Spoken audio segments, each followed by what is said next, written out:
মাধ্যমিক পরীক্ষার প্রথম দিনেই বড় বিপদ, পুলিশের তৎপরতায় বাঁচল পরীক্ষার্থীর ভবিষ্যৎ।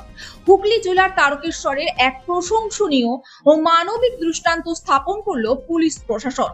2026 সালের মাধ্যমিক পরীক্ষার প্রথম দিনে এমন এক ঘটনা ঘটল যা প্রশাসনের মানবিক মুখকে আবারও সামনে নিয়ে এলো। তারকেশ্বরের অন্তর্গত তালপুর স্কুলের এক মাধ্যমিক পরীক্ষার্থীর নির্দিষ্ট পরীক্ষা কেন্দ্র ছিল রামনারায়ণ হাই স্কুল, কিন্তু ভুলবশত ওই পরীক্ষার্থী নির্ধারিত কেন্দ্রের বদলে চাপাডাঙ্গা হাই স্কুলে পৌঁছে যায়। নির্ধারিত সময়ের মধ্যে সঠিক পরীক্ষা কেন্দ্রে পৌঁছতে না পারায় আশঙ্কার চরম আতঙ্কে ভেঙে পড়ে পরীক্ষার্থী ও তার অভিভাবকরা। ঠিক সেই সময় পরিস্থিতির গুরুত্ব নজরে আসে তারকেশ্বর থানার অফিসার ইনচার্জ সুব্রত সাধু।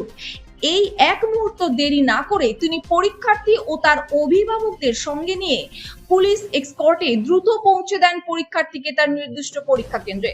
সৌভাগ্যক্রমে ওসির এই তৎপরতায় পরীক্ষার্থী সময়ের মধ্যেই পরীক্ষা কেন্দ্রে পৌঁছতে সক্ষম হয় এবং নির্বিঘ্নে পরীক্ষায় অংশগ্রহণ করে। এই মানবিক উদ্যোগে আবেগে আপ্লুত হয়ে পড়েন পরীক্ষার্থীর অভিভাবক সহ উপস্থিত অন্যান্য অভিভাবক ও এলাকার সাধারণ মানুষ। অভিভাবকদের পক্ষ থেকে তারকেশ্বর থানার ওসি সুব্রত সাধুকে অভিনন্দন ও আন্তরিক ধন্যবাদ জানানো হয়। অভিভাবকদের বক্তব্য, আজ যদি তারকেশ্বর থানার পুলিশ অফিসার আমাদের ছেলের পাশে না দাঁড়াতেন তাহলে 1 বছরের পড়াশোনা সম্পূর্ণভাবে ব্যর্থ হয়ে যেত। এই ঘটনা আবারও প্রমাণ করলো পুলিশ শুধু আইন শৃঙ্খলা রক্ষার দায়িত্বেই সীমাবদ্ধ নয়, মানুষের বিপদের পাশে দাঁড়ানোই তাদের আসল পরিচয়।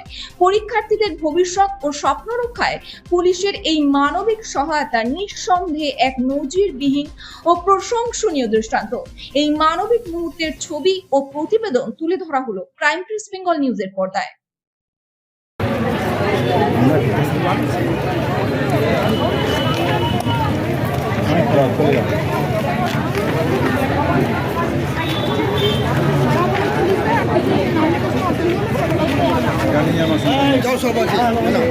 টেনশন নাই, যাও অনেক টাইম আছে, যাও।